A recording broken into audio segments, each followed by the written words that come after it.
Have you ever had someone try to tear down something you own while depending on it for their own convenience? That's exactly what happened when Karen, the newly elected HOA president from the upscale neighborhood next to my property, decided that my old wooden ranch bridge was ugly and needed to go. What she didn't know was that this bridge wasn't just an eyesore, it was the only access route for her entire HOA community. And guess what? I owned it. I live on a ranch just outside the city, in a quiet, rural area. My family's been here for generations. My grandfather built the wooden bridge himself over a narrow creek to give us access to the main road. Over the years, the bridge has been reinforced, rebuilt, and maintained. It's sturdy, reliable, and holds sentimental value for me and my family. It's not just some random structure, it's a part of our history. About 20 years ago, a real estate developer bought the land next to ours and built a suburban neighborhood. The catch? They never bothered to build their own access road. Instead, they started using my bridge as the only route in and out of their community. I didn't mind at first. I figured as long as they respected my property, there was no harm in letting them use it. But everything changed when Karen moved in. She'd barely been in the neighborhood for a month when she made a power move. She ran for and was elected HOA president. It didn't take long for her to start pushing her agenda. One day, I received a formal letter taped to my gate. It read, "The wooden bridge on your property does not meet the aesthetic standards of our community. Please remove or replace it within 14 days to avoid further action." I was stunned. I tried to laugh it off, thinking it was some sort of joke. But when I called the HOA number, Karen herself answered. She had the audacity to speak to me as though she owned the place. I calmly explained that the bridge was on my property, built long before the HOA even existed, and that without it, the entire neighborhood would be cut off. She didn't care. "If you don't remove it," she said coldly, "we'll take care of it ourselves." The HOA has the right to uphold the standards of our community. That's when I knew this was no longer just about a bridge. It was about control, power, and entitlement. I wasn't going to let her push me around. I started documenting everything. Every letter, every voicemail, every email. I pulled up old land deeds, property surveys, and photos of my grandfather standing proudly next to the bridge in the 1960s. I knew Karen wasn't going to back down easily, so I prepared for a legal battle. But here's the kicker, Karen didn't realize that by challenging me, she was about to make a huge mistake. The bridge wasn't just a piece of timber over a creek. It was the one thing standing between her community and chaos. If I had to tear it down, her HOA would be stranded. And I wasn't going to let that happen. After that initial phone call with Karen, I knew this wasn't going to be an easy fight. She wasn't just some new neighbor trying to make a nuisance of herself. She was now the president of an HOA with the backing of a bunch of entitled homeowners. And I was just one rancher trying to hold on to a piece of land that had been in my family for generations. But I wasn't going to back down. I spent the next few days researching my legal options. I reached out to a lawyer who specialized in property disputes, particularly with HOAs. The lawyer reviewed the deeds, the land surveys, and everything else I had on hand. He was confident I had a strong case. The bridge was mine, and no HOA had the authority to take it from me, especially not one that hadn't even been around when it was built. But Karen? She didn't care about any of that. She thought she was in control, and her letters kept coming. The threats escalated. She even said that if I didn't remove the bridge, the HOA would take legal action. That was when I realized she didn't understand the full scope of her mistake. She was poking the bear, and she didn't know what kind of trouble she was about to unleash. I knew the HOA depended on my bridge. It was their only access to the community. I'd seen the vehicles pass by, day in and day out. It wasn't just a couple of cars either, it was a whole stream of them, going in and out of the neighborhood. Without my bridge, they'd be completely isolated. But Karen seemed to think that she could bully me into submission. She was wrong. One evening, I decided to pay a visit to the neighborhood. I drove over my bridge, making sure to drive slowly so I could see just how reliant they were on it. I counted the vehicles parked along the street, the cars that had to drive over it every day. That was when I realized something even more troubling. The HOA wasn't just using my bridge, they were abusing it. I decided to confront Karen in person. I showed up at the HOA meeting that week, uninvited but determined. When she saw me walk into the room, her face turned pale. She had no idea what I was about to do. I didn't just come to argue, I came to lay down the law. I calmly told her and the entire HOA board exactly how things stood. I presented the property deeds, showing that the land and the bridge were legally mine. I reminded them that I had every right to use, maintain, and control access to it. I also made it clear that without the bridge, the entire neighborhood would be cut off. I wasn't asking for their permission to keep it, I was informing them that they had no choice but to respect my rights. The room went silent. Karen tried to push back, but I could see the uncertainty in her eyes. She realized that she had underestimated me.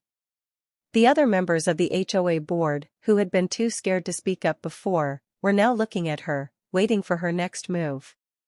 She was losing control. That night, I left the meeting knowing that I had won. It wasn't a victory I could celebrate just yet, but it was a step in the right direction. I had made it clear that the bridge wasn't going anywhere. The HOA could either accept that reality, or they could keep pushing and see where it led them. But what Karen didn't know was that I wasn't finished yet. I was going to make sure that everyone in that neighborhood knew exactly how important my bridge was to their daily lives. And I wasn't going to let anyone forget it. After that tense HOA meeting, things didn't exactly settle down. Karen wasn't one to accept defeat easily, and I knew she would try to find a way around my legal standing. But she had underestimated the strength of my position. I wasn't just protecting a piece of land, I was standing up for my family's legacy, and I was prepared to go the distance. The next few weeks were a whirlwind. The HOA sent more letters, each one more threatening than the last. They tried to scare me into compliance by citing some vague bylaws that had nothing to do with my bridge.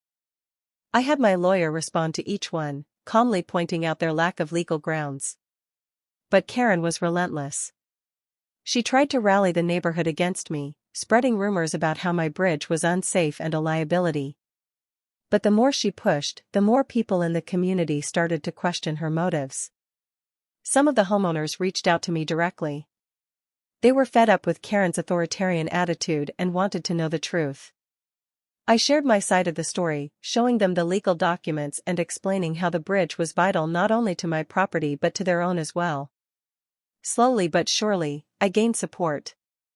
People who had been too afraid to speak out against Karen were now standing behind me, and it was starting to feel like I had an army of neighbors on my side. One afternoon, I received a letter from Karen that was different from the others. It wasn't a threat or an ultimatum, it was a formal invitation to meet in person, just the two of us. The letter was curt but polite, asking if I was willing to discuss possible solutions to the bridge issue. I thought about it for a while. Part of me wanted to refuse, to keep fighting and make sure Karen knew she couldn't push me around. But then another part of me realized that if I could get her to the table, I might be able to end this whole thing without a long, drawn-out battle.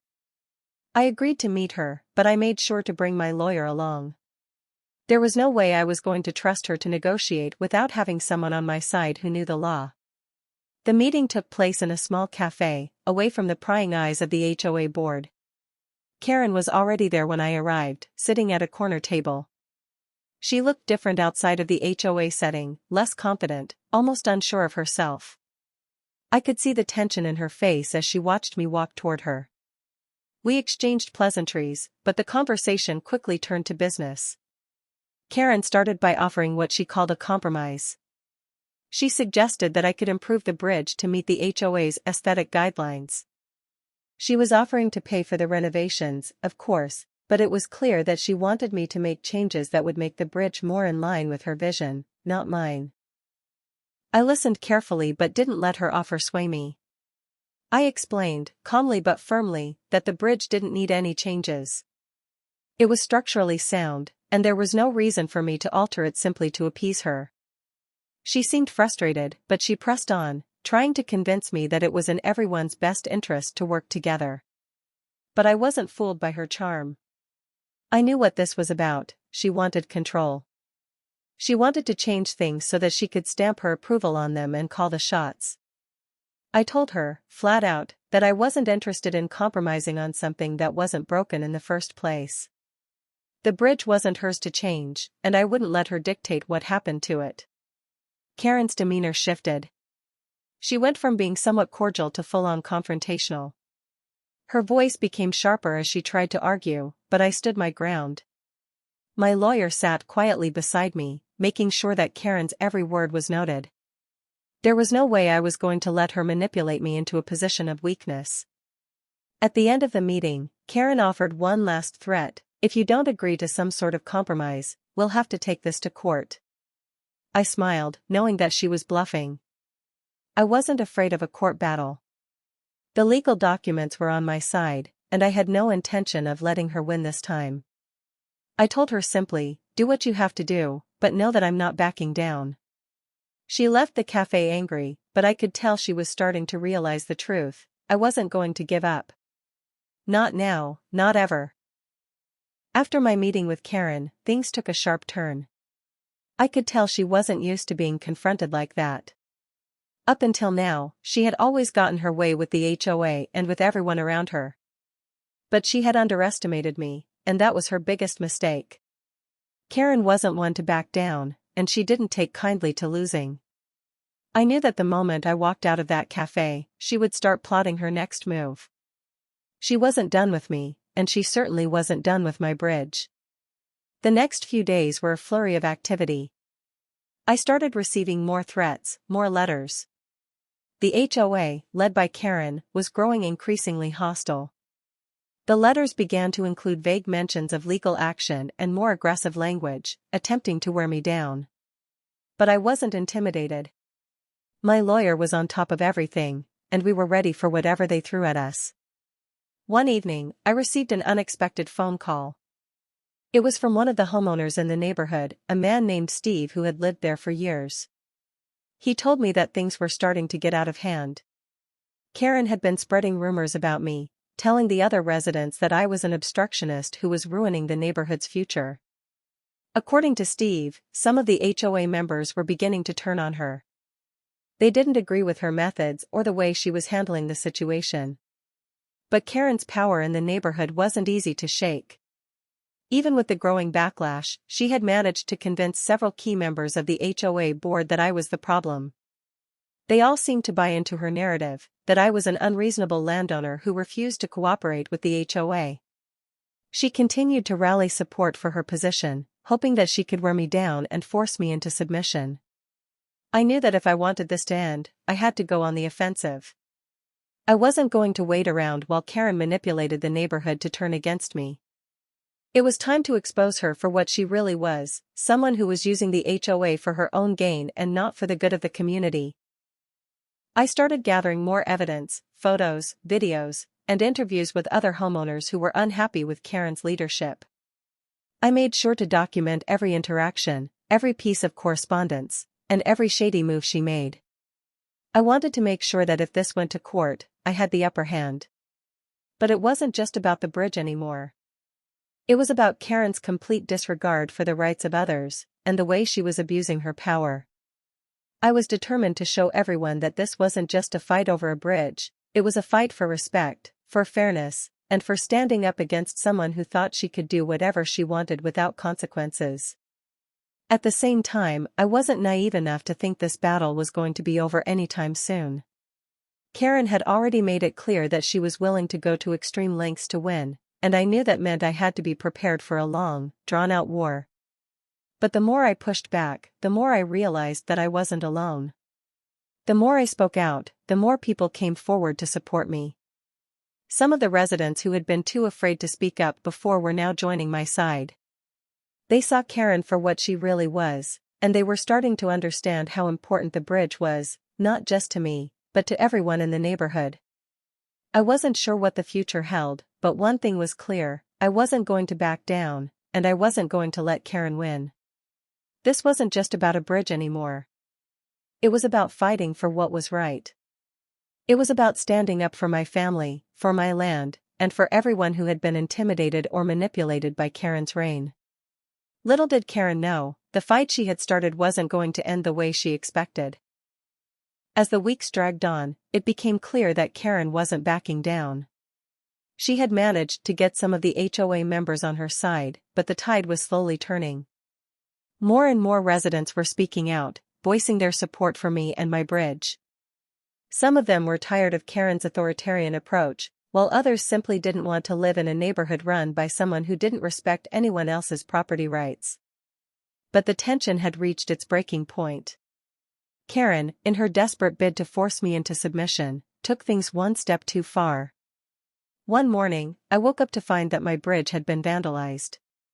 The boards were torn up, and the wooden structure was badly damaged. It looked like someone had used a chainsaw to cut through the support beams. There was no question about who was behind it. Karen's fingerprints were all over it, both figuratively and literally. I was furious. This wasn't just a threat, it was an outright attack on my property, my family's legacy, and my rights as a landowner. It was also a blatant act of defiance against the law. I immediately called the police, and I had the damage assessed by an engineer to determine how much it would cost to repair. The damage was significant, and it would take weeks to fix it properly. But I wasn't about to let Karen get away with this. While waiting for the police to investigate, I made a public statement.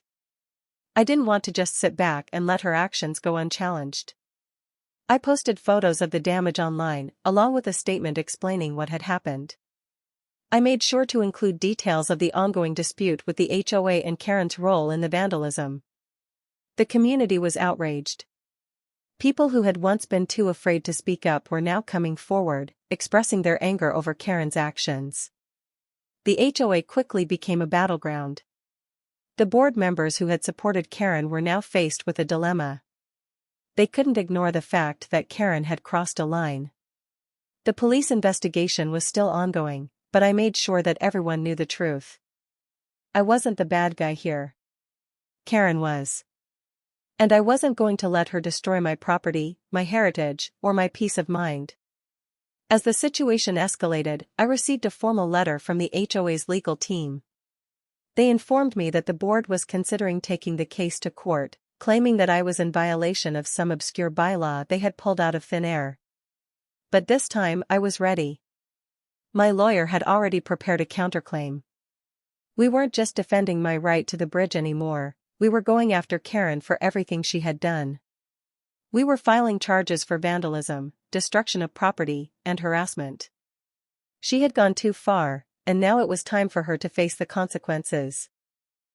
The court date was set, and it was going to be the showdown I had been waiting for. The entire neighborhood was watching. The media even caught wind of the story, and soon it was all over the local news. The HOA's case was weak, and the evidence against Karen was overwhelming. The vandalism, the lies, the threats, all of it was documented. When the day in court finally arrived, I was ready. I had all my evidence prepared, and I had the support of the community behind me. Karen, on the other hand, was shaking. Her confidence was gone. She knew she had made a huge mistake. The judge listened carefully to both sides. He didn't need much time to make his decision. He ruled in my favor, granting me full control of the bridge and ordering the HOA to cease all further actions against me. As for Karen?